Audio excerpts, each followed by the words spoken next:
I've never had a reason to keep an eye on my wife or doubt anything about her. We usually built everything on trust. But recently, my wife began to behave strangely. My daughter also noticed these changes, and I realized that I had to figure out what the real reason for her strange behavior was. "Dad," my daughter Sasha said, "you need to come to school tomorrow to meet my new teacher." "What happened to your old teacher, Mrs. Greendale?" I asked. "Her husband had a heart attack, so she has to stay home and take care of him for the rest of the school year," she replied. I liked Mrs. Greendale. She was an old-fashioned teacher who didn't go for all that newfangled blame-the-parents nonsense. I never had to go to the school unless Sasha did something exceptionally foolish. "Can't your mom meet her at the PTA meetings?" I asked. "I'd prefer if you did. Mom's been acting really strange lately," Sasha said. "All right, Angel, I'll try to make it, but I can't promise," I replied. "Meetings with teachers are definitely in your mom's territory." "I'm Lucas McCain, an account representative for Devlin International. I'm 35 but feel older. I'm about 5'10", with brown hair and brown eyes. I stay in good shape by running daily, and I love my wife and daughter more than anything." My wife, Dana, was a prominent figure in the school's PTA, or whatever they call it these days. Dana is short, about 5 feet tall, although she insists on it. Whenever I take her measurements, it turns out that she is 4 feet 11 inches tall. She has an attractive figure, which I adore. We have been married for 14 years and have been pampering our daughter for the last 10 years. We have only 8 years left before Sasha goes to college. Then Lana and I can enjoy spending time together. Well, you know what I mean. Sasha noticed one thing correctly. Dana started acting weird again. The last time she behaved like this was when she was pregnant with Sasha. She tried to plan everything to make the pregnancy easier before telling me. It was probably partly my fault because I had never shown any interest in children. But from the moment my little angel was born, from the moment he cut her umbilical cord and before she was stroked for the first time, she was Daddy's daughter.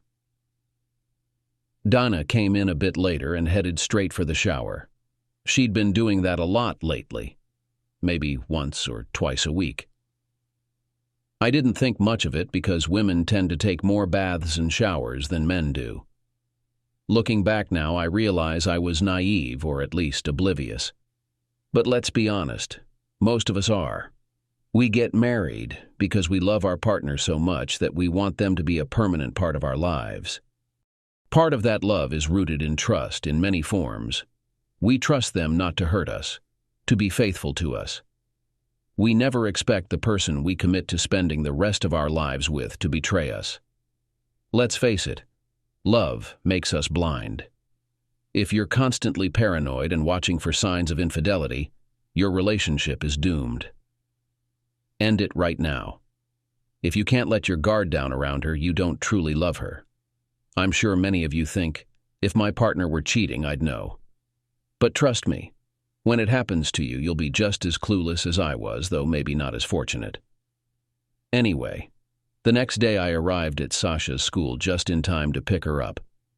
The only thing I needed to pick up after I got there was my jaw off the floor. The woman in front of Sasha's class was the most beautiful person I had ever seen. She wore jeans and a nice blouse. When I walked into the room, she was turned away from me, showing off her heart-shaped rear. When she turned to face me, I was captivated by her smile and the cascade of tawny hair over her shoulders. Her chest wasn't as large as my wife's, but that didn't matter. I stared at her for a long time before realizing she was speaking to me. They didn't make teachers like this when I was growing up. She was tall, at least for a woman, standing about 5'8", and much slimmer than Dana. Not that I was comparing them, but she was absolutely stunning. Yes, that's the right word. Stunning. "Daddy," snapped Sasha. "Ms. Marshall is talking to you." "Oh, sorry," I stammered. "I just spaced out for a moment. I'm, Sasha's dad, Mr. McCain, Lucas McCain. But you can just call me Luke." I extended my hand, which she shook warmly, offering another one of those dazzling smiles. Honestly, she should be selling those smiles. "Sorry to call you in on such short notice," she said, smiling again. "I'm new here. But the school values parental involvement greatly. Sasha is one of my brightest and friendliest students. She's also extremely helpful." She had a soft southern accent that seemed to stretch each syllable. I could listen to her talk forever. I smiled at Sasha, proud of her, and she smiled back, holding out her hand. I gave her a high five, slapping her hand sharply. She looked at me like I was clueless. "Dad, when someone holds out their hand, you're supposed to put money in it," she whined. "Anyway," continued Ms. Marshall, "neither you nor your wife have participated in any of our projects or committees this year." Ms. Marshall? Please call me Giana," she said. "Doesn't the PTA count?" I asked. "Yes, it certainly does," she smiled. "Are you a member of the PTA?" "Well, no," I said. "But my wife is. She attends every one of those meetings on Wednesday nights. She's never missed one." Ms. Marshall's expression changed. "Maybe I'm wrong," she said, "but the PTA meets on Tuesdays, and only on the third Tuesday of each month." My face fell too. I had to find out what was going on with Dana. "Why don't you pick one of our committees or clubs to participate in anyway?" she suggested. "And if your wife does turn out to be in the PTA, then you're covered." She said all of this with plenty of sympathy in her voice. It was as if she knew what I was going through. I reviewed the list of activities and ultimately chose track. "I think I could help with this," I said. "I'm not an expert, but I run every day and I've done a few marathons." "That would be perfect," she replied. "They meet on Tuesday and Thursday at 5. On our way home, Sasha and I stopped at McDonald's. It wasn't the most nutritious dinner, but she likes it, and it saved me from having to cook. I knew Dana wouldn't beat us home, even though she finished work before I did. Some guys like to sit in their favorite chairs while they think, and others prefer a long walk. My favorite thinking activity was washing my red Mustang GT. As I rinsed off the car, I began organizing my thoughts about Dana's behavior. I knew the PTA meetings were only once a month, not every week. Dana had joined the PTA almost 2 months ago, which meant whatever she was doing, she'd done it about 6 or 8 times. As I was soaping up the car, I called a friend of mine. "Hey, Hop," I said into the phone. "Hey, Luke. How's it going?" he replied.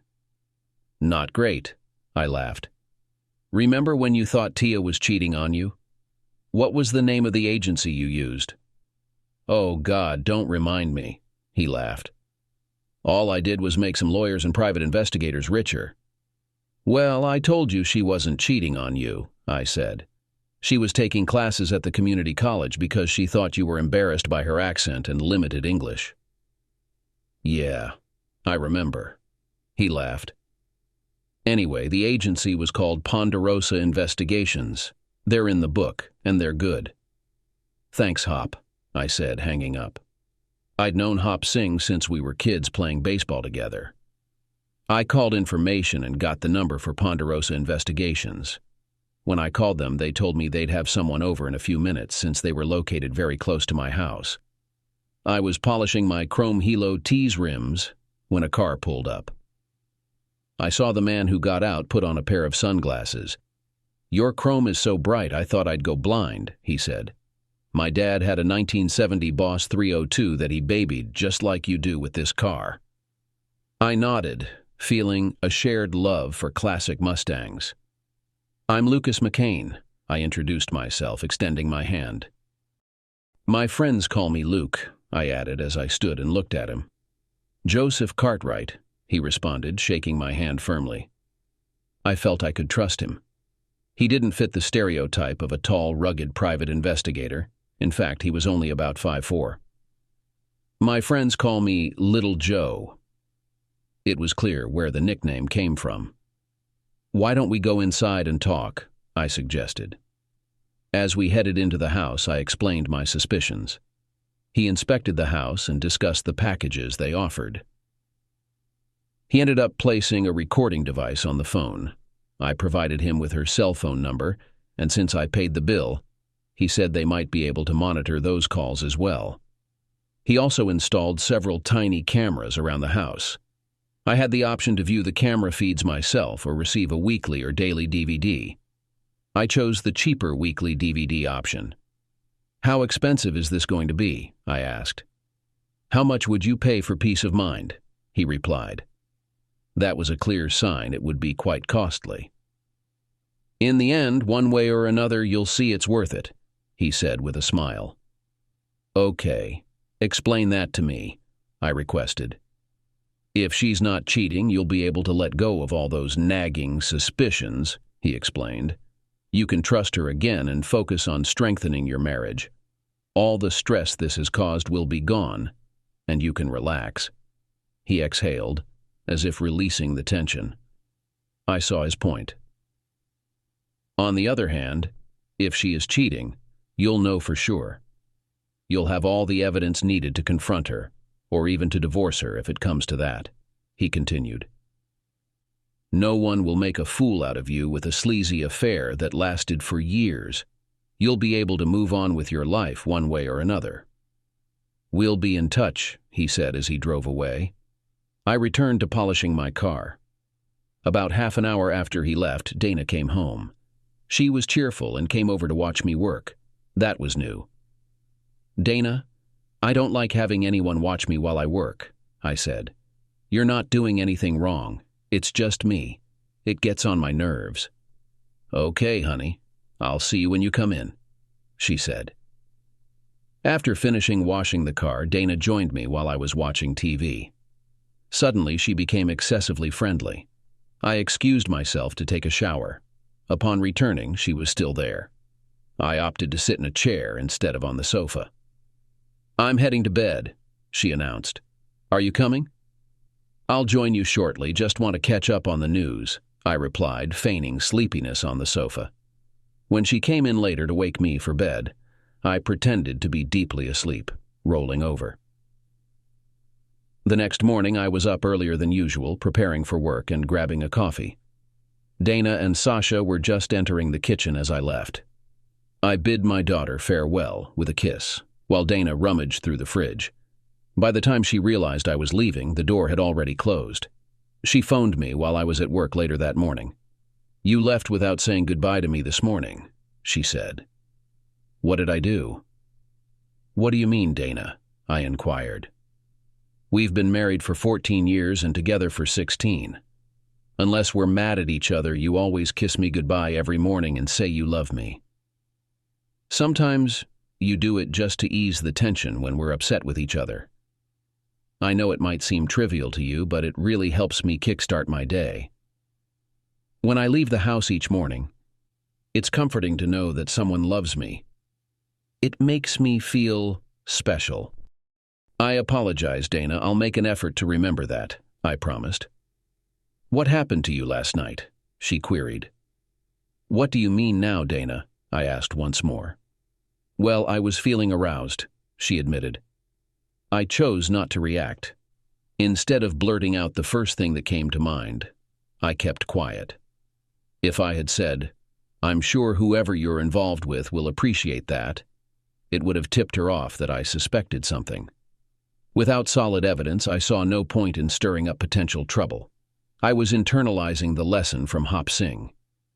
"Oh, I almost forgot to mention she started.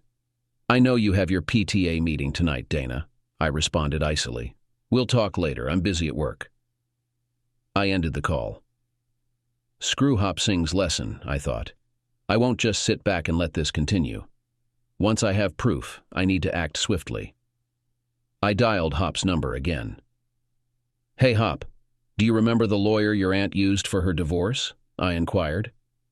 "I can't recall," he replied, "but I can give you the contact for the one I was considering." "No way," I retorted. "He was too friendly.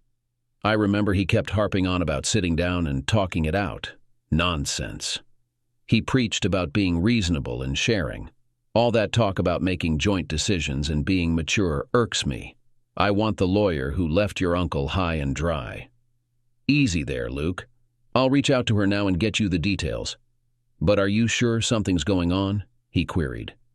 I'd rather be prepared and not need it than need it and not have it, I stated. Got it. I'll call you back soon, he said, before hanging up. For a brief period, I actually got down to business. I handled orders for a couple of clients and organized shipping for their products destined overseas. Just as I was engrossed in work, the phone interrupted me, and I answered it promptly. It's Ann Wilson, Hop informed me. She's with the Hart Agency. Word is she's the toughest divorce lawyer around. They call her Barracuda. Are you sure you want to?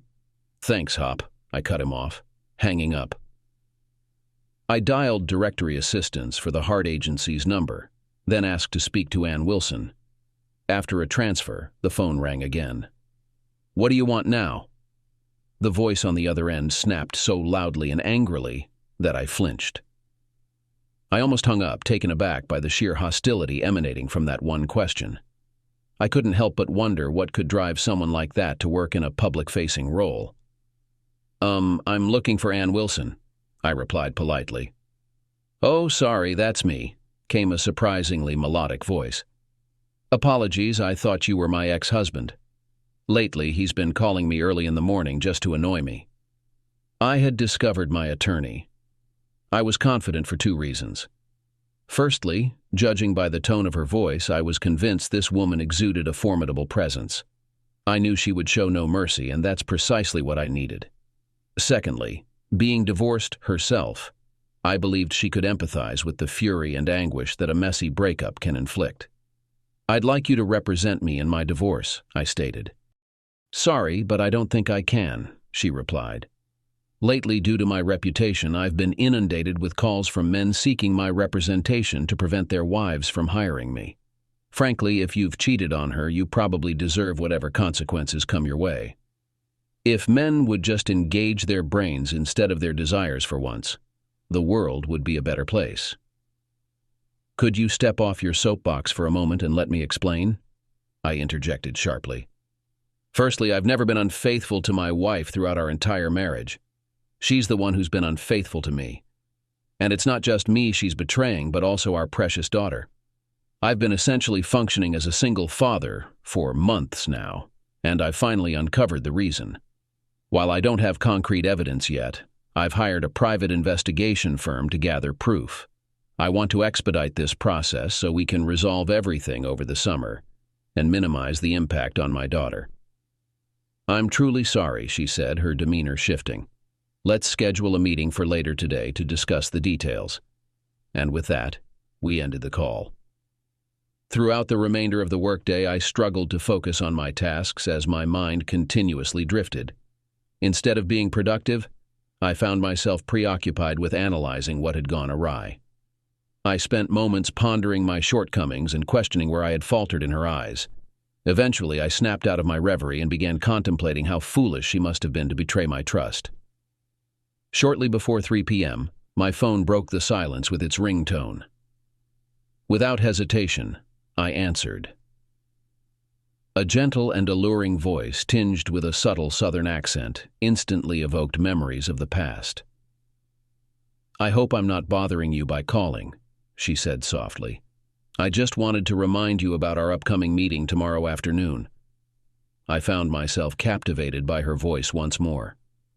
Of course, I replied. Feel free to jog my memory. Her words elicited laughter from both of us. Even her laughter held a charm of its own. The kids will arrive around 5, she informed me. We should aim to be there a bit earlier, dress comfortably for some light jogging. Tomorrow we're planning a leisurely group run. Take care. With Giana's call, thoughts of Dana faded into the background. Somehow, when she uttered bye, the word held deeper significance than mere farewell. There was a playful undertone, hinting at reluctance to end the conversation. It made me wonder if her goodbye was more of a see you soon, though I suspected it was just wishful thinking on my part. I picked up Sasha from school, and we headed home. We spent a couple of hours playing Little Big Planet together on our PlayStation 3. Later, I grilled some steaks and prepared a small salad for us. After dinner, Sasha went to her room to do homework and chat with one of her friends. I went to the computer to browse some of my favorite aftermarket parts websites for ideas on what to do next with my Mustang. After convincing myself that a chin spoiler was necessary, I returned to the PS3 and started watching the Blu-ray disc of Iron Man 2. I had the volume turned up so high that I didn't hear Dana come in. She hugged me from behind and tried to kiss me. I jumped up suddenly, acting as if she had surprised me, and moved away from her. "Ha, you deserve it," she chuckled. "You know better than to blast the surround sound like that. How do you expect Sasha to sleep?" "Apologies," I muttered, turning my attention back to the television. "Hold on a sec," she interjected. "What's that delicious smell? Did you grill something?" "Just steaks for Sasha and me," I replied. "We figured you wouldn't be up for eating when you got home. Your usual routine is to shower and rest after your, meetings." She avoided my gaze, simply nodding before retreating into the bedroom. I couldn't discern if I'd revealed anything or if she was just feeling guilty. Either way, I just wanted this ordeal to be over. As I pondered all the demands, financial and otherwise, that Ann Wilson had for our next meeting to expedite the divorce, I couldn't help but feel overwhelmed.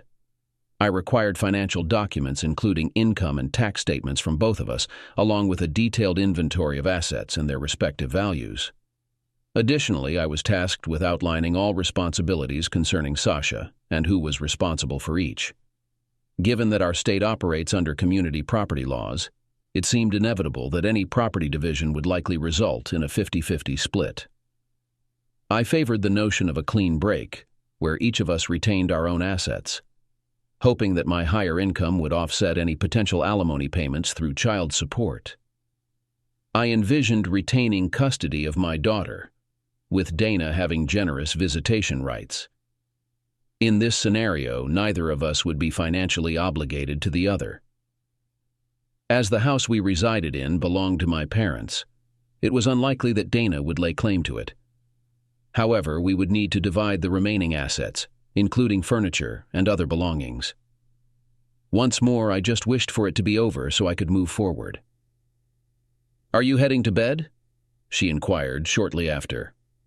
"Perhaps later," I replied. "Luke, what's happening?" she pressed. "You've been avoiding me for the past 2 days. I need to understand why. Have I done something to upset you?" "Dana, for the past 2 months, you've been distant and behaving strangely towards both Sasha and me. Is there something you want to share? And what about the mood swings you've been experiencing? We never know which version of Dana we'll encounter. Maybe we're just trying to give you some space to sort things out." I hadn't intended to initiate this conversation, but it all spilled out. I rose and grabbed my car keys before I said something I might regret. "Where are you headed?" she inquired, her eyes on the verge of tears. "I'm going for a drive to clear my head before things spiral further out of control," I replied. "Would you like me to join you? Maybe we could talk," she suggested. "No, there's no point in waking Sasha given our current tension," I responded.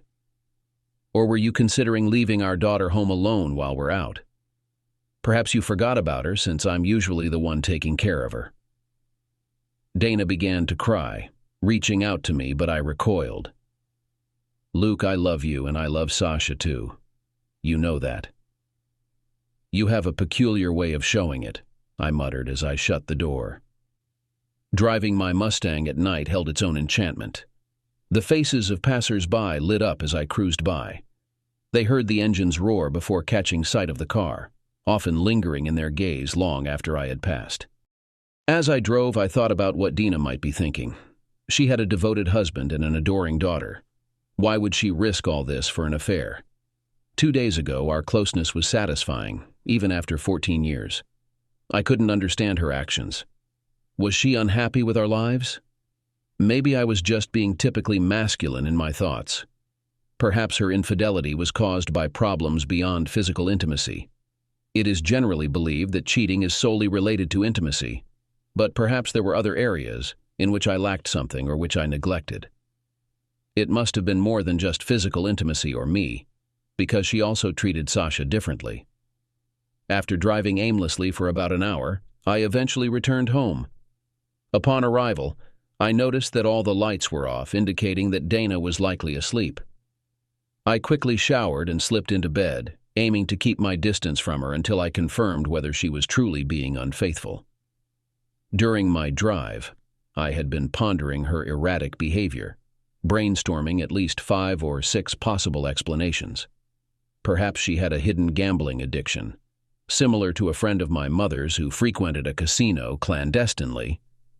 For years before her husband discovered the truth, it took her risking their mortgage payments for him to uncover her secret, prompting chaos. Fortunately, they sought help and stayed together. Alternatively, Dana might be struggling with substance abuse. I hate to admit it, but I found myself almost preferring to think that she was addicted to gambling or alcohol than that she was with someone else.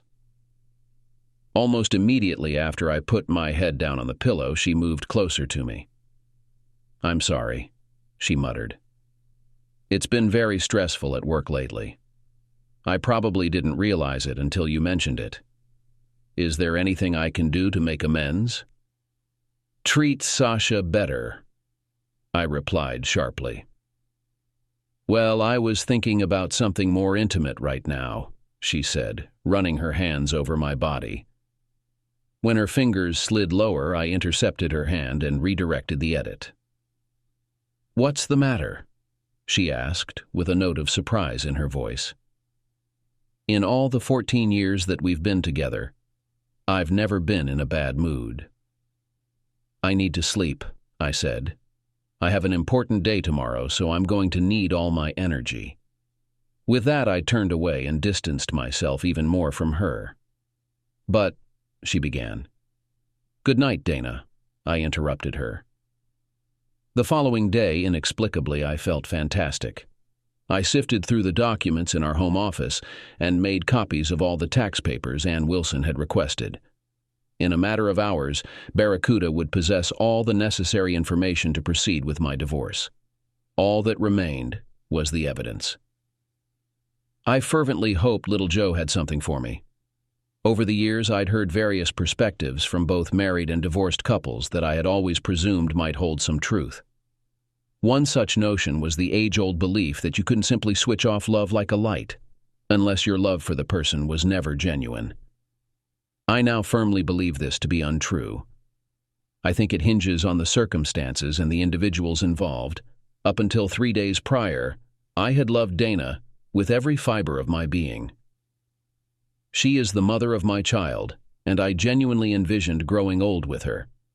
However, the realization of her betrayal had profoundly altered my feelings. Even if she'd been unfaithful, we could still age together, but it wouldn't be as a couple. The second common belief was that husbands were oblivious to their wives' infidelity, unless they stumbled upon undeniable evidence, like a strange car in the driveway. Even then, some wives were skilled at fabricating convincing excuses. Essentially, husbands typically only discovered the truth by catching their spouses in the act. None of those situations applied to me. I needed to remove Dana from my life, but it wouldn't be easy due to her being Sasha's mother. Custody battles would likely persist for the next 8 years, followed by shared milestones like graduations and weddings. Then there would be the births of grandchildren. Hopefully, with time, I'd move on and find someone else, and perhaps the discomfort of seeing her would diminish. During lunch, I sent copies of the necessary documents to Ann's office to begin the process. The rest of the afternoon dragged on as I reflected on the love I once felt for Dana. I had to regain control of my emotions. My mood swings mirrored hers. I oscillated between despising her and wishing she hadn't strayed so we could salvage our relationship. Thoughts of seeking marriage counseling briefly crossed my mind, but were swiftly dismissed. I couldn't forgive her if the accusations were true. I also acknowledged my own guilt. While I had occasionally fantasized about other women, there was a clear distinction between fleeting thoughts and actual infidelity. Most men might admire attractive women and entertain such thoughts, but acting upon them was a breach of trust. Dana phoned me at work, but I missed her call. She tried reaching me on my cell too, but I didn't pick up. After leaving a message professing her love and expressing the need for a conversation, I listened to it and promptly deleted it. Later, I picked Sasha up from school at the usual time, though I couldn't recall any special plans for the day. "Dad, are we having dinner first or heading straight to the park?" Sasha inquired. "Park? Who said we were going there today?" I responded. Realization dawned on Sasha. "Oh no, you forgot, didn't you? You were supposed to help out with the track club today." Heading back home, I quickly changed into a tracksuit, assuming that was the attire for volunteers and coaches. As we prepared to leave, Sasha reminded me to bring my iPad, ensuring she'd have something to occupy herself with while I observed the runners. Arriving at the park, I scanned the area for familiar faces and spotted a group near the unused tennis courts, including some kids Sasha knew and their parents. I approached the group and soon glanced back up the hill to see a Jeep parking next to my Mustang. Giana emerged from it and engaged in conversation with Sasha. Descending the hill, I observed her attire, also noticing she wore a tracksuit. As she approached, I sensed a collective gulp from the fathers as she introduced herself. One man, who had been discussing his eagerness to leave until the teacher arrived, settled into watch. Internally, I found it amusing. Clearly, she had the same effect on them as she did on me. I anticipated their reaction to her voice and accent.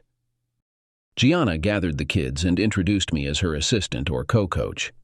She clarified that this was merely a cross-country club, not an official team yet, and we'd meet twice a week to run, with the expectation that they'd also run on their own. If things went smoothly, there would be tryouts for a cross-country team in the fall, competing against other elementary schools. Regarding the parents, she offered them the option to stay or return in an hour to collect their kids. Most opted to leave until she prepared to run. However, when she removed her track pants, revealing shorts, every man present decided to stay. We gathered all the children together and, following a short warm-up, embarked on a leisurely group jog along the trails. I positioned myself at the rear of the group, ready to assist in case anyone fell behind or needed help maintaining the slow pace we were maintaining. It soon became apparent that all the children were capable of running faster than the pace we were maintaining that day. Even the, heavier children were ahead of me. Giana gradually fell back towards me during our second lap of the trail. "Hey," she greeted me with a smile. "Are you okay?" I nodded in response. "Is it that bad?" she inquired. "I've been reflecting on it, and I think I owe you an apology." "What for?" I inquired. "I've replayed our conversation in my head a few times, and I realize I may have been somewhat insensitive," she admitted. "How could you have known that I was naive enough to believe my wife was involved in the PTA and never checked the meeting dates?" I questioned. "That's not naivety," she reassured me. "That's trust. It's a positive trait. It's a sign of a good person." "If I'm a good person, why do I feel so awful?" I pondered aloud. "It hurts a lot at first," she empathized. "But then over time, it only gets worse." I grinned at her expression and tone, and some of the kids even picked up on the sour note in her voice. "It sounds like you've been through it," I remarked. "But I find that hard to believe." "Why, because I'm cute," she chuckled. Her laughter was a bit peculiar. It started as a giggle but ended with a snort. My ex was insanely jealous of any man who even glanced at me sideways. I felt suffocated. Couldn't go anywhere or do anything. I wished I had someone who gave me the simple gift you give your wife: trust. It means a lot.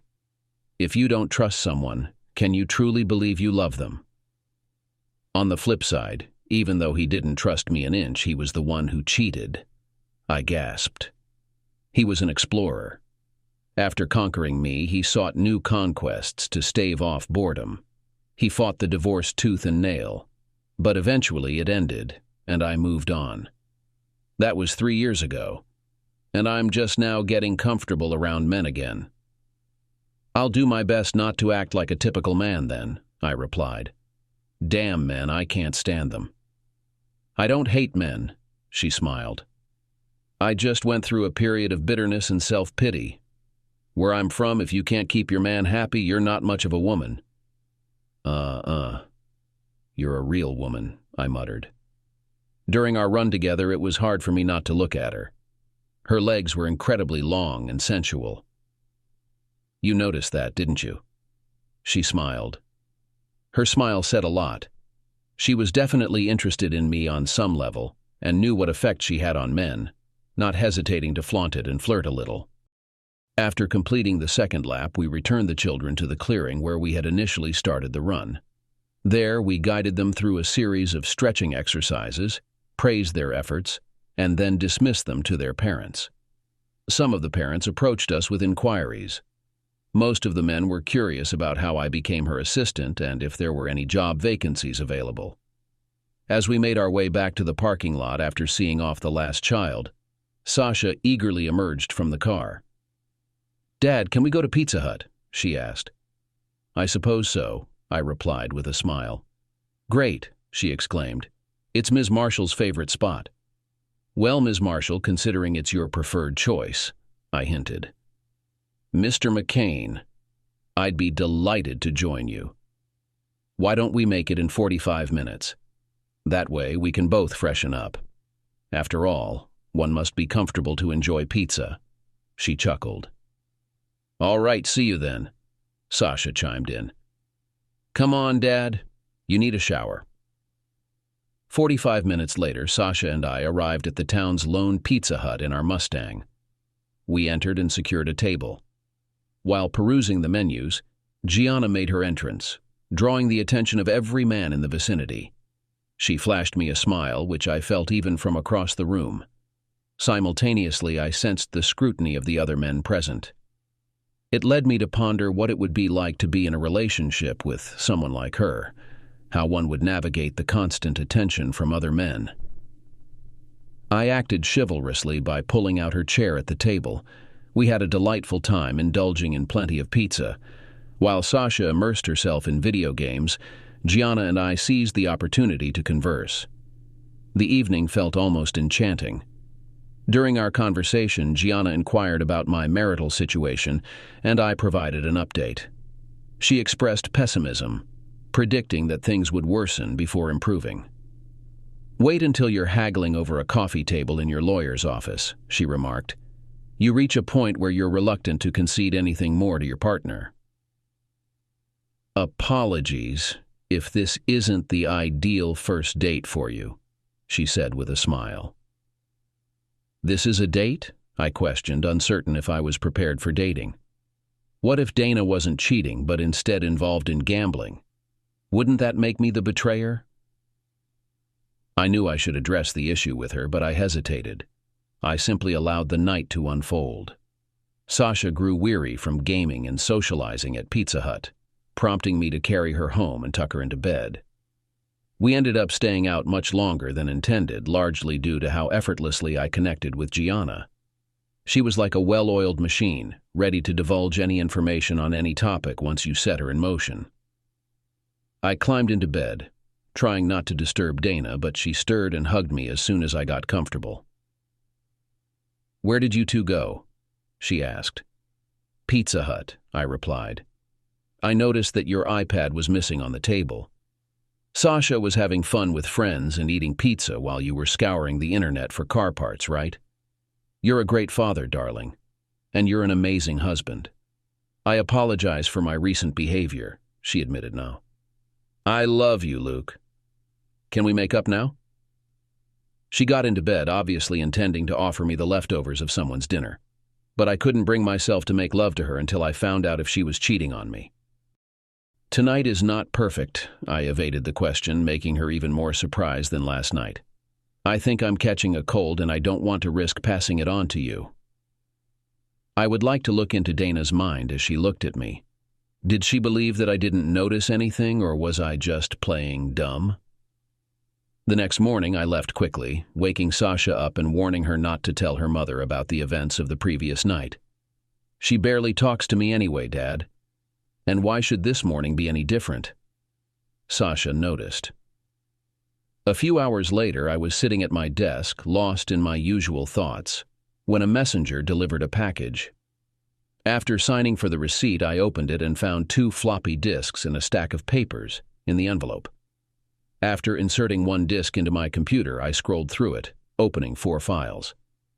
I chose the one dated the previous Wednesday, in which Dana entered an inexpensive motel with a tall man, at first barely recognizable. As the scene unfolded in the room, it became clear that it was Chuck Connors, her colleague. I watched enough to realize that they weren't just playing cards before turning off the disc. Some men might be inclined to view the entire recording, while others might be able to afford multiple views, perhaps even finding pleasure in it. However, it only made me feel sick. Giana's warnings were justified. Suspecting her of infidelity is one thing, but witnessing it is a whole new level of pain, especially to witness actions that she never let me think about. I made a duplicate DVD to send to Anne and also copied the disc with phone records and forwarded both discs and accompanying documents with a detailed description of the identity of Chuck Connors and the place of their meeting. After that, I called Ponderosa Investigations to express my gratitude for their work and terminated their services due to unjustified expenses. A few hours later, Anne phoned me to confirm that everything was set. The necessary paperwork had been prepared, requiring only Chuck's name so I could proceed with suing him as well. Unfortunately, our state didn't allow for lawsuits based on alienation of affection, so I was pursuing legal action against him for the mental distress caused to my daughter and me due to his affair with Dana. Anne cautioned me that despite our efforts, there was a chance we might not receive any compensation from Chuck. However, the primary aim of the lawsuit was to expose his actions to his family and disrupt his life. By suing the company they both worked for, we anticipated they would likely lose their jobs. Furthermore, with the lawsuit against Chuck becoming a matter of public record, it would serve as a deterrent for any future employers conducting background checks on him.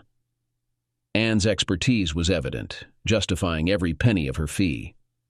She outlined our strategy, emphasizing that we wouldn't reveal all our evidence at once as seen on television. Instead, we would initiate the divorce proceedings first. Once the settlement was finalized and approved by the judge, we would proceed with lawsuits against Chuck and his employer. This approach ensured that Dana would have a source of income after the divorce settlement, making the overall outcome more equitable. Subsequently, any adverse consequences she faced, such as losing her job, couldn't be attributed to our actions. Anne also mentioned to me that I should give a listen to the audio conversations on the second disc, in case I hadn't already. She mentioned that Dana had been contemplating ending things with Chuck. Anne wanted to know if this news made any impact on me, and my response was a simple, nope. I informed Anne that I required a day or two to decide how and when I wanted to proceed with serving the papers. She suggested we do it at Dana's workplace, believing the embarrassment and humiliation it would cause there to be effective. Additionally, it would serve as a warning to the higher-ups in the company that there were issues brewing. After hanging up the phone, I couldn't summon any happiness despite the circumstances. The weekend felt like a blur.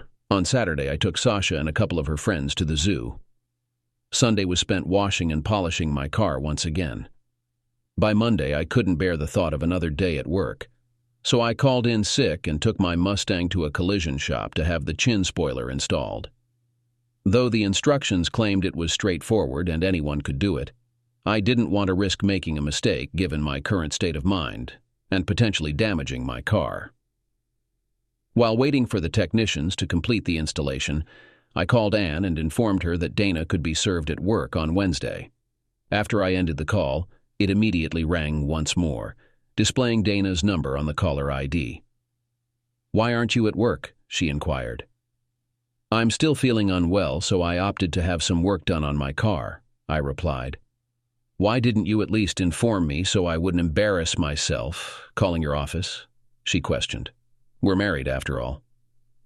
"Sometimes it's hard to tell," I responded slowly. Luke, you know I love you, she insisted.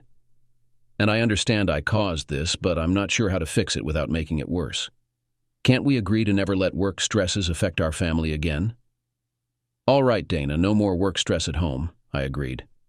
Me neither, she added. Never again, I promise. What a load of nonsense, I muttered as I hung up. I couldn't believe she expected me to buy into that work-related stress excuse. She really thinks I'm gullible. The phone rang again. I was about to give Dana a piece of my mind since I was so angry with her, but it wasn't her. Giana inquired why I wasn't at work. Just the sound of her voice brought me solace. I'm feeling down, I confessed. I shared my troubles with her and disclosed my whereabouts. All right, that's not why I phoned, she interjected abruptly. My apologies. I didn't mean to burden you with my problems, I expressed. You're not burdening me, she reassured. I'm here to listen to whatever you need to discuss. I'm just concerned that if we continually confide in each other about our issues, we'll end up becoming friends. Oh, I murmured, suddenly feeling worse. I assumed we were already friends. No way, she retorted sharply. Dismiss that thought immediately. Well, I'll let you get back to your day, I said sadly. I don't want to take up any more of your time. I called you, Luke, she reminded me. I wanted to discuss our second date. What second date? I questioned. I thought, Luke, you never want to fall into the friend zone with a girl. And I don't want you to consider me your friend either, she stated seriously. When I went through my divorce, I had a large circle of friends. Most of them were women, but there were a few men as well.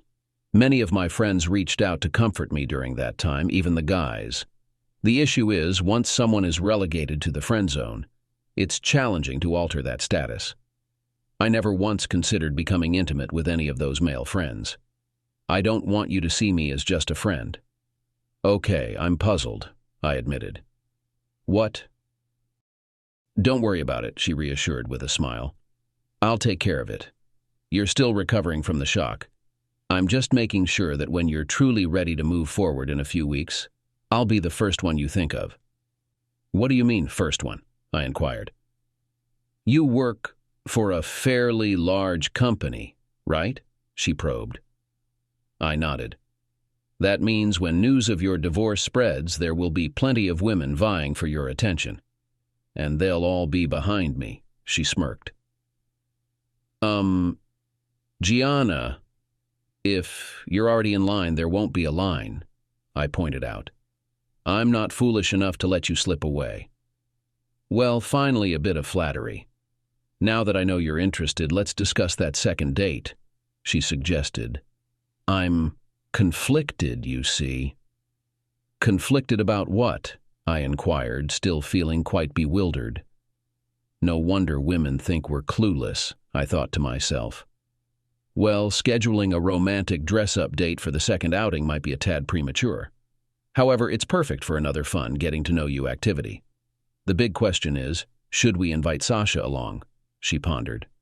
I mean, she seems to like me, but by the second date, we should ideally share our first goodnight kiss. And I'm not entirely certain she's that into me. It could be awkward for her witnessing some other woman kiss her father.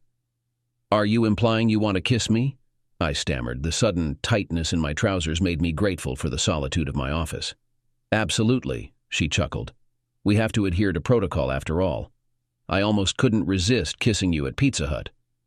So, when do you propose we do this? I inquired. This woman had a knack for making me forget everything else in my life, save for her.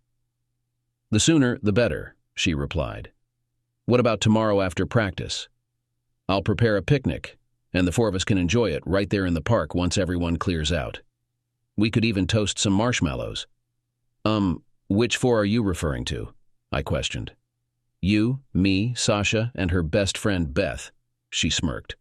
That way, Sasha has company while we have our chat. Okay, I agreed, hoping my head would stop spinning. See you then, bye, she murmured. The lingering bye underscored the allure of her voice and that distinctive accent. If all the country girls were like her, I pondered why anyone would ever leave the South. While picking up Sasha from school, I scanned the parking lot but didn't spot Giana's Jeep. "She's not here, Dad," Sasha chuckled.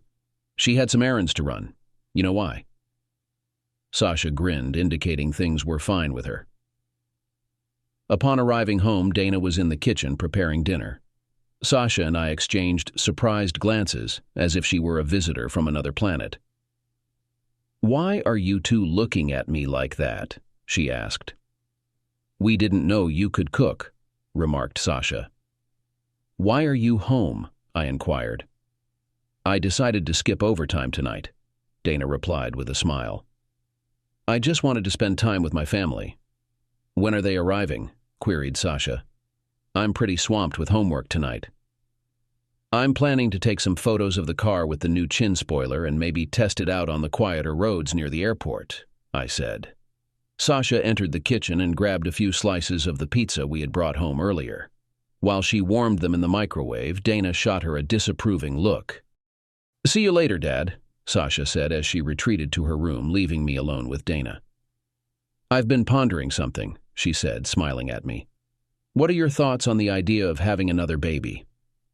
It was a challenge to maintain a neutral expression, but I managed to refrain from laughing or showing disgust. "I'll go fetch the camera and start taking photos now," I replied. "But what about my suggestion?" she protested. "I wanted to begin as soon as possible." "I'll consider it," I said, making my way out of the house. I quickly snapped about 50 pictures of the car from various angles with my digital camera. From its original state to its current form, I captured every stage of its evolution. Though I dislike leaving my daughter alone with Dana, I felt a pressing need to escape the situation.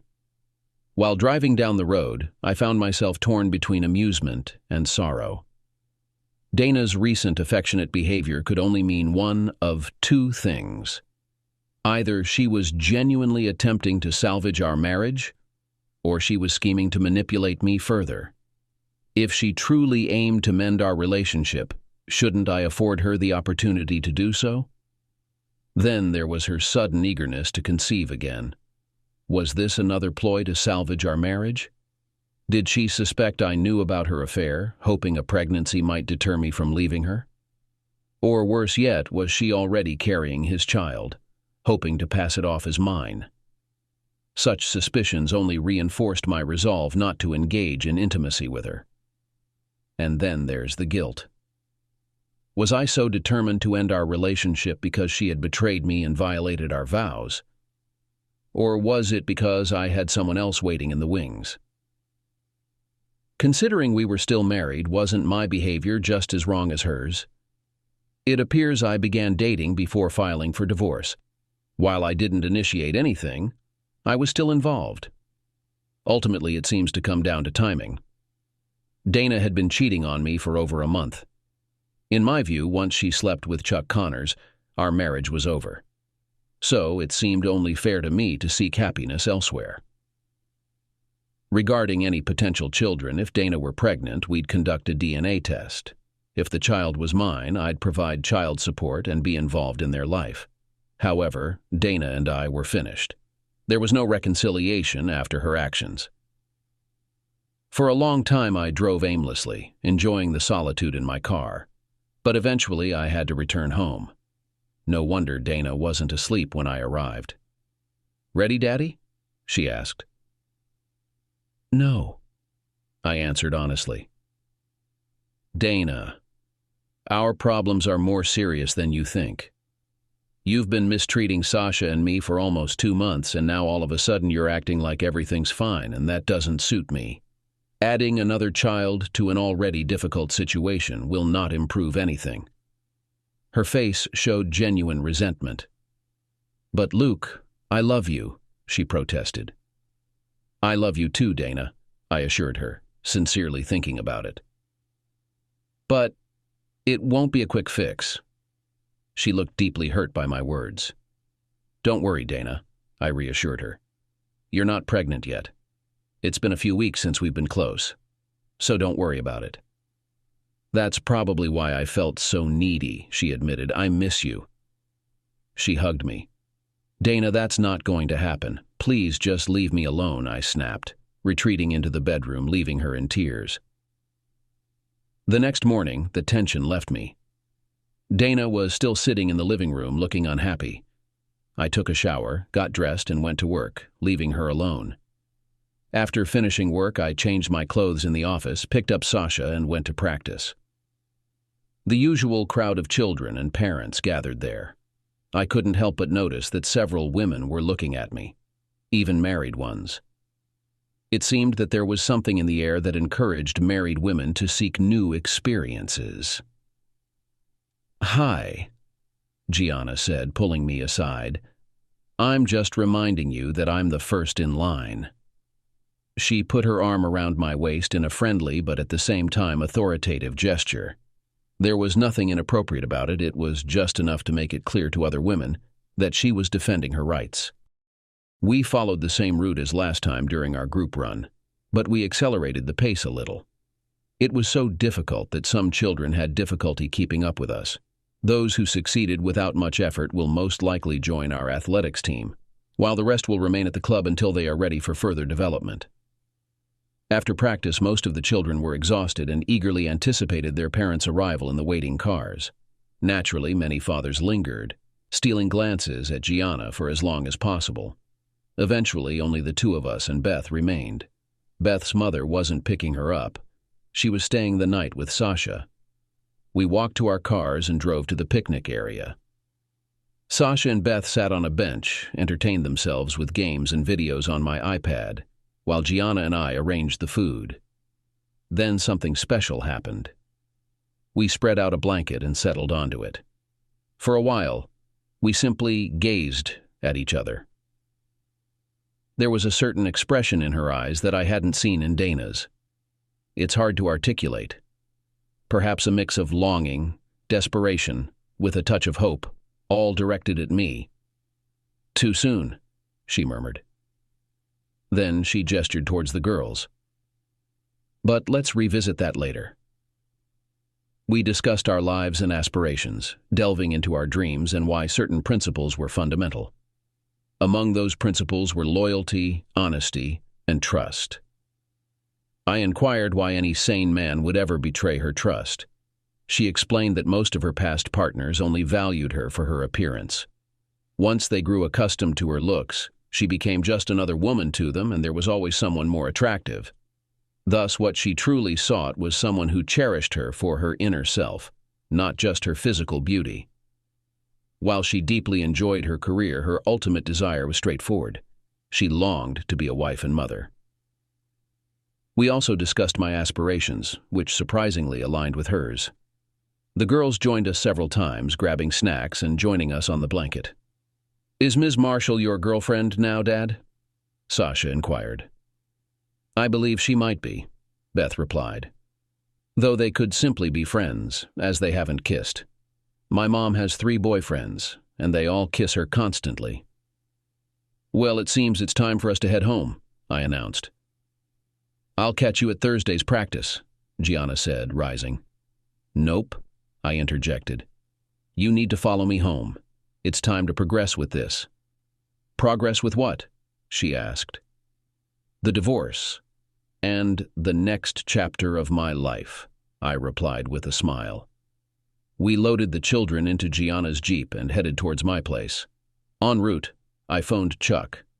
Since he was just arriving home, it was likely that Dana was on her way as well. "Chuck, Lucas McCain here," I greeted him warmly. "Do I know you?" he inquired, tension evident in his voice. I was certain this jerk knew exactly who I was. "No need for games, Chuck," I replied. "You've been involved with my wife Dana for about 2 months now, so we should be on familiar terms given what we've shared." "It was her idea," he interjected, his tone turning whiny. "Chuck, I don't care whose idea it was. As adults, it's time for us to sit down and discuss our options. So unless you want me to pay a visit to your wife and discuss this with her, I suggest you come over to my place right now. I'll be home in about 10 minutes. If you take longer than 15 minutes from now to arrive, I'll come to your house. Once again, Dana beat us home. Her car was already parked as we pulled up. As soon as Giana's Jeep came to a halt, the two girls dashed out and headed towards the house. I hung back to speak with Giana. I find this intriguing, I informed her. Luke, please don't do anything rash, she cautioned. She shifted onto the hood of my car, pulling me close. Have faith in me, I assured her. I have no intention of acting foolishly. Chuck isn't my target. Dana is the one who wronged me. All I seek from her is a divorce so I can move forward. It should be a straightforward process. You're overlooking something, she remarked, leaning in to kiss me. In that moment, time seemed to freeze, the world fading away around us until Dana's screams shattered the tranquility. What on earth are you two doing? Dana's voice pierced the air.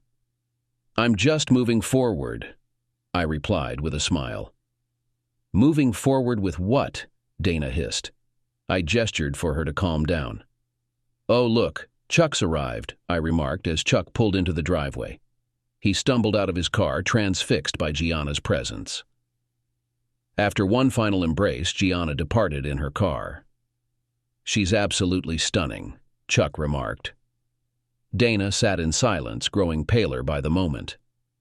Why are you here, Chuck? Dana snapped. Did I forget something at the office? I invited Chuck over, I interjected. Let's continue this conversation inside where we can all speak calmly. We retreated into the living room, leaving the tension outside. Who is this woman? Chuck asked as soon as he sat down in his seat. My attempts to remain calm and collected instantly went down the drain. Chuck towered over me by about 3 inches and was about 20 pounds heavier than me, but none of that mattered. I hit him with all my might. He tipped over backwards with such force that he knocked the chair down with him. Grimacing, he reached out to touch his nose, glaring at me. He tried to get up, but I pushed him back, hitting him in the chest. Why did you hit me? He screamed. Because I called you here to talk, I hissed. You're a disgusting person, Chuck. You're already married, but you're still trying to win other people's wives. You've already ruined my marriage with Dana. But before we talk about it, you're already sniffing Giana like you're interested. I looked at him intently and he stepped back. You wanted Dana, you got her. But Giana is banned. If you even look at her, I swear I'll do something terrible. She's a lot wiser than Dana, but the thought of you looking at her makes me furious, I said. Chuck, I don't hold it against you. You didn't betray me, my wife did. If anyone deserves my wrath, it's her. But I'm not mad at anyone. Actually, I'm happy. Yours is given. Take her and live happily ever after. Are you kidding? He retorted. I don't want Dana. I already have a wife, and also more attractive. It was just intimacy. And he wasn't even pleasant. Everything else in it is worthless. Trust me, if it wasn't so easy with her, I wouldn't worry. Dana screamed, You jerk! I never wanted you anyway. That's why I ended things with you the other day. I started to think Luke suspected something was going on and you weren't worth jeopardizing my marriage. If that's the case, why'd you call me today, you old hag? Chuck snapped. Because Luke hasn't touched me in over a week, she replied. Listen, you two can sort this out when you get back to Chuck's place or wherever you're headed, I interjected. What do you mean, Luke? Dana's anger was replaced by sudden fear. I have already told you. You two have been seeing each other for over a month. Whatever it is, or was, doesn't have to end. I genuinely hope you both can find happiness together. If we all pitch in to pack her things, you two could probably be out of here in 20 minutes. Or you can pack some essentials now and come back for the rest tomorrow while I'm at work, I said. They gazed at me with incredulity, as though I were a bizarre spectacle. Confusion clouded their expressions, and it was evident from Chuck's swelling nose and cheek that he was finding it difficult to conceal. I'm not escorting her anywhere, he asserted.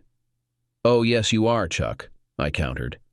I'm not fussed about the destination, but she's your responsibility now. Whether you integrate her into your household with your wife and child, foot the bill for a motel, or procure an apartment for her, the choice is yours. However, if you wish to salvage your marriage tonight, action is imperative. Luke, Dana interjected slowly, I promise you, my feelings are solely for you. Chuck was a regrettable error. There was never any love involved. He merely took advantage of my vulnerability at a low point. He showered me with flattery, boosting my spirits. You're aware of my lifelong insecurities about my height and physique. Tears welled in her eyes as she spoke. Please grant me another opportunity. I understand my actions were reprehensible, but women deserve to feel desired, to know they can still captivate a man. Dana, have I ever made you feel unattractive? I've always expressed my desire for us to grow old together. Our relationship was about more than physical appearance and intimacy. I genuinely loved you. Your betrayal wasn't just against me, but against our daughter, our shared memories, the promises we made, and our collective dreams. Over the past 2 months, you've treated us poorly, but it ends now, I said calmly. What about that girl you were kissing? You're being hypocritical, she retorted. No, Dana, it's not the same, I responded. That was the first time I kissed her, and we haven't been intimate. I only met her because of your deceit. What deceit? Dana inquired. Giana is Sasha's teacher, I explained. If you had attended the PTA meetings as you should have for the past 2 months, I would never have crossed paths with her. This is the plan, I stated. Tomorrow, my attorney will serve you with divorce papers. She prepared 2 sets. The choice of which set to file is yours, Dana. You can either sign the amicable ones, citing irreconcilable differences, or we take a tougher route. The papers entail a 50-50 split of our accounts. I'll retain the house as it's my parents', and you wouldn't get it anyway. Sasha will have joint custody, residing with me while you can visit as much as you'd like. Luke, please, I don't want a divorce, Dana pleaded. I'll do anything. Just give me another chance. You can seek revenge with that girl a few times, and then we can move forward. Your thing with Chuck was just physical, right? I inquired, to which both nodded quickly. Well, my relationship with Giana is much more than that, I declared. Once I'm free from you, I'm marrying her. Why not discuss this after I leave? Chuck suggested. Because you're taking her with you, Chuck, I retorted. Either she goes with you or your marriage ends before you reach home. I understand you're hurt, Luke, Dana said.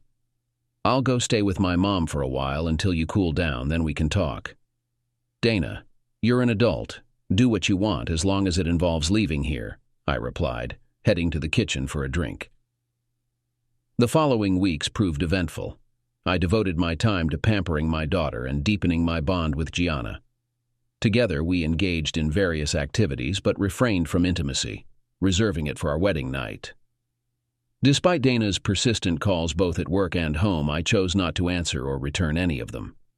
However, I allowed her access to Sasha whenever she wished, understanding the importance of her spending time with our daughter. Dana's parents also reached out, attempting to reconcile and urging me to reconsider. They argued that breaking up a family over one mistake was unjust, insisting Dana deserved the chance to raise her daughter and find happiness. Yet, I asserted my own right to happiness, stating my inability to be with someone who had betrayed my trust, especially over an extended period, possibly resulting in another man's child.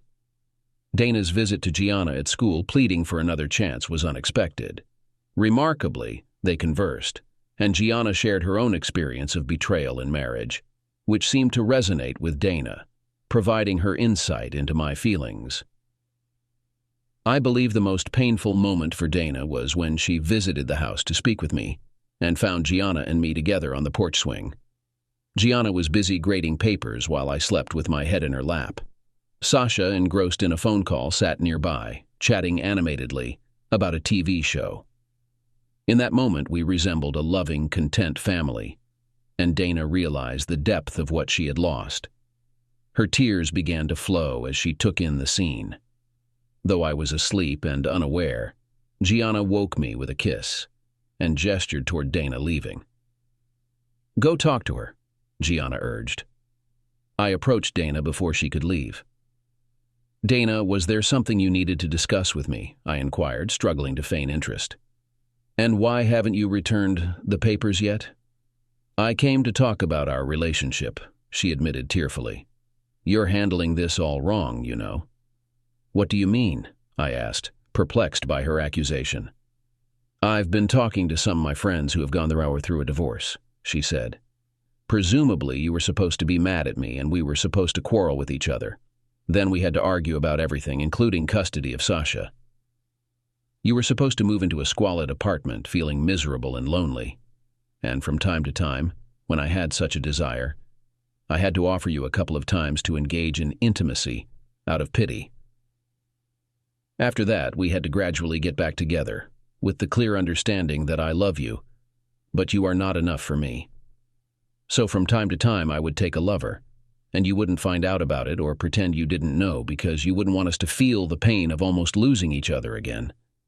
Maybe you would have had one too, but it was supposed to be just for the sake of intimacy. Now she was crying. Chuck was just for intimacy, Luke. He wasn't as good as you? I'm tired of feeling old. I had everything for a while. I needed him for dirty work. And I needed you for tenderness and love. But in the last few weeks you stopped sleeping with me and I noticed that, which upset me, she said. I knew it was wrong, so I broke up with you. But you had already stopped making love to me and I was desperate. So I called him again. When I saw you come home with Giana that first time, I was furious. But then, when I calmed down, I realized that maybe, just maybe, this could be good for me.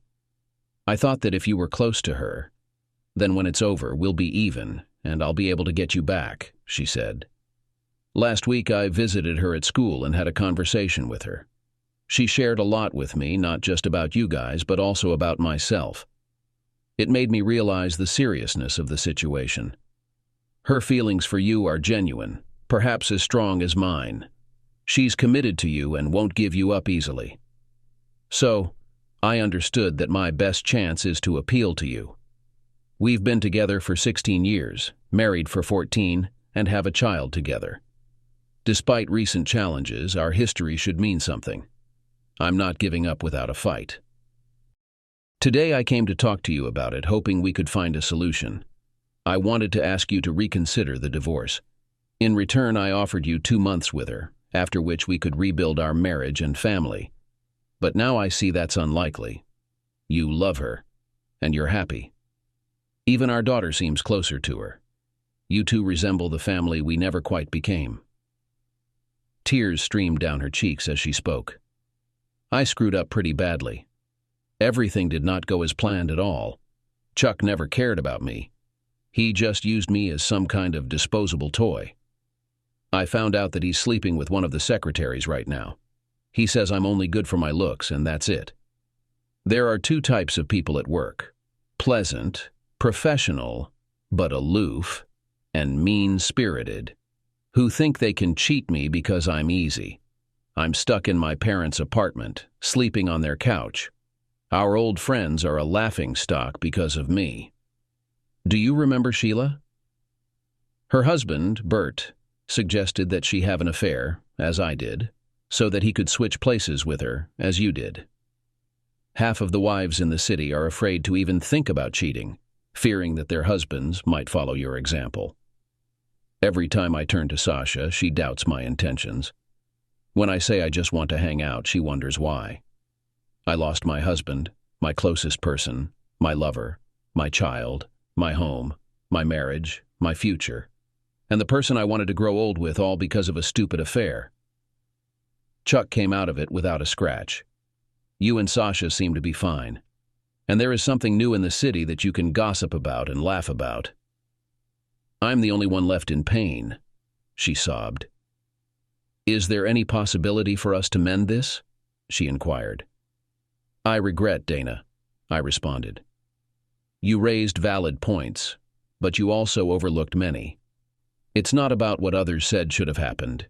Each situation is unique. The house wasn't attainable for you because it has been in my family since before we met. I didn't feel the need to confront Chuck or vie for you, as marriage supposedly made you mine. Chuck was the one who had to fight for you, but once you betrayed my trust, I lost interest. My altercation with Chuck was provoked by his interest in Giana, someone I desire. Don't fret about Chuck. He'll face consequences. Regarding how others treat you, perhaps it's justified. I experienced similar pain when I discovered your affair with Chuck, except I hadn't done anything to deserve it.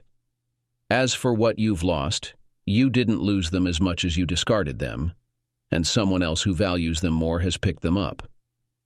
I paused, meeting her gaze. And sometimes, Dana, when you shatter something, it's beyond repair. The wisest course is to move forward and avoid repeating the same mistake. Whether you've cherished someone for 14 years or mere seconds, the pain of breaking their heart is excruciating. Whether you anticipated a short-lived fling or a lasting commitment, breaking promises to those you love jeopardizes that love. Dana, I understand this is tough for you right now, especially concerning Sasha. You're her mother, and you always will be. I'll never stand in the way of you seeing her, and you're always welcome in our home. You can join us for dinner or holidays any time. Giana won't object. But there won't be another chance for us. Dana finalized the paperwork, and our marriage officially ended in divorce. Subsequently, I took legal action against Chuck Connors for the emotional turmoil he caused both me and my daughter. I also filed a lawsuit against the company where Dana and Chuck were employed. As a result, Dana and Chuck were terminated from their jobs. Chuck's wife pursued a divorce settlement that left him with little, prompting him to disappear from our lives entirely. Following the divorce, Dana moved back in with her parents, leading a secluded life. Although she rarely ventured out, my daughter Sasha maintained regular visits with her. Their relationship improved somewhat, though they never reached the closeness Sasha shared with Giana. Despite finding profound love and healing with Giana, I struggled to forgive Dana for the pain she inflicted on me. Over time, Dana and Giana developed a friendship, with Giana being one of the few who could coax Dana out of her seclusion.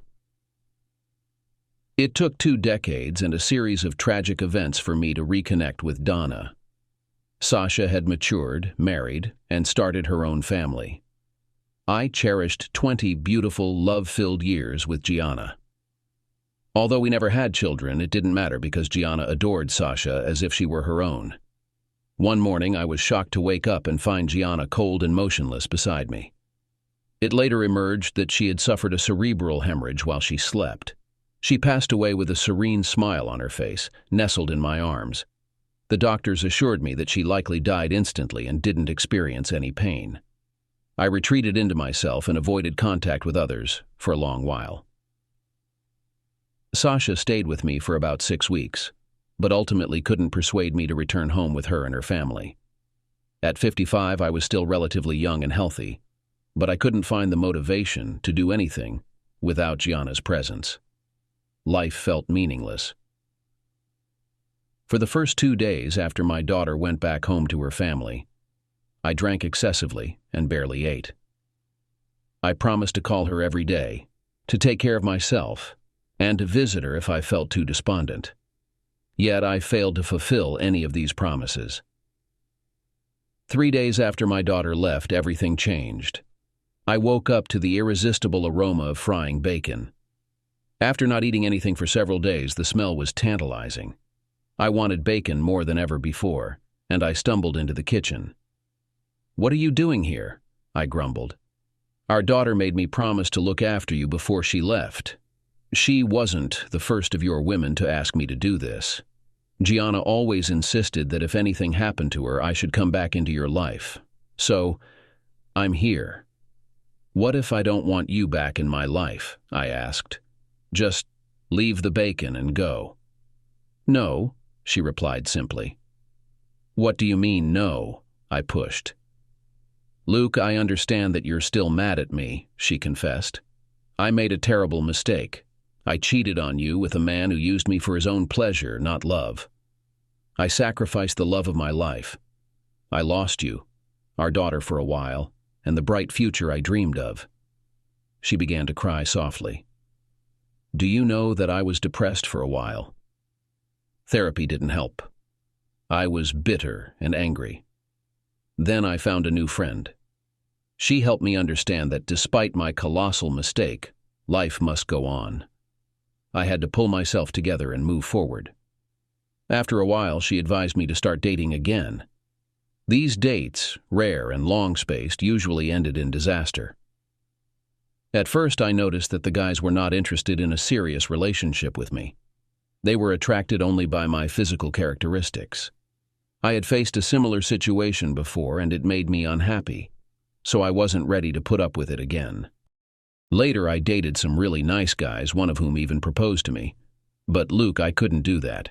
My friend Giana, whom I'm sure you know, told me that the reason I couldn't relate to any of them was because I still had feelings for you. We both regretted the tragedy of the situation. It was heartbreaking for both of us. I cried because my own stupidity cost me the love of my life, the only man I've ever truly loved. Giana was crying because she was really my friend. She took care of me and empathized with my pain, but she could never let you go. Her love for you was too strong for her to ever give up on you or even share you with someone. In the end, she told me that if anything happened to her, I would need to take care of you, and maybe then I could bring you back. I couldn't even bring myself to look at Dana. The initial days were rough. Dana visited my house daily, discarding all my alcohol, tidying up, cooking meals, and even insisting on grooming me. Initially, her visits were brief, but they gradually extended. After about a month, her presence became a norm. By the second month, she ceased returning home, opting to stay in the guest room. Dana dedicated herself to improving my life, diligently maintaining the household before retiring to her own space. Though there were occasional encounters, like finding her in the bathroom or glimpsing her partially unclothed after a shower. 3 months following Giana's passing, Dana encouraged me to wash my car, a Mustang, which I still drove. I had accumulated 4 of them over the years, unable to part with or trade them in. I objected, doubting the need to wash my car. Luke, tomorrow marks 3 months since Giana died. I know it hurts, but you haven't visited her grave since the day of the funeral. This is another important step towards accepting this reality. It's not going to be easy. It will hurt, but you need to move forward in life. Giana will always remain a part of you, and you will cherish her memory, but you still have many years ahead before you will be reunited with her in heaven, she explained. It seems that this is still a long way off, but you have to accept it and progress. I might even die before you're reunited with her, and in general, I may end up in hell. There must be a special place in hell for those who betray their true love, she remarked with a faint smile. Imagine that you and Giana are flying on a cloud, decorated with wings and playing tiny harps, she added with a note of amusement in her voice. Don't worry, I replied with a smile. If such a scenario develops further, I would definitely refresh you with a little sprinkle. This conversation marked a significant breakthrough for us. After that, we began to communicate more and spend time together. There was no romance in it. It was more like a relationship of good friends, and we were happy with that. It took over a year before we ended up in the same bed.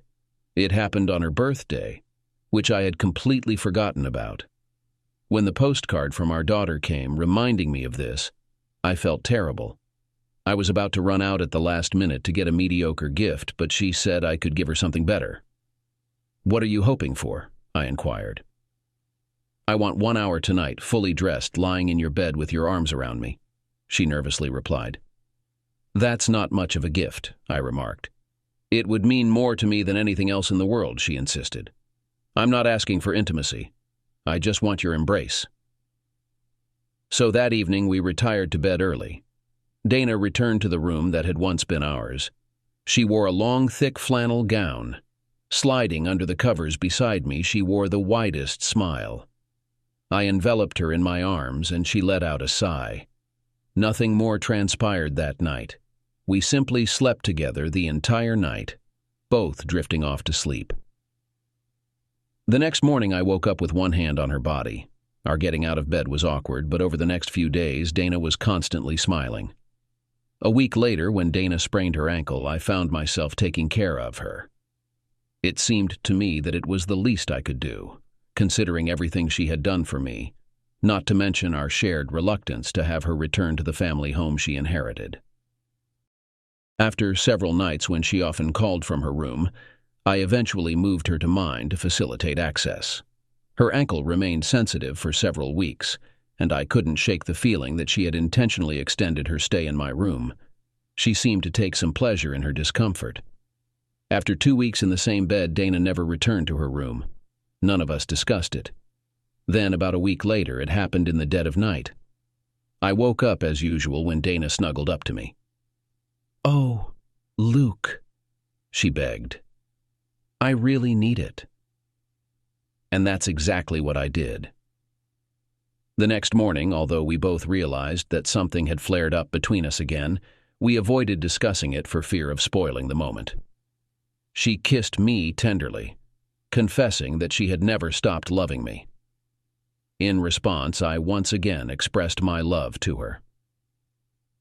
Since then, we've been living that way.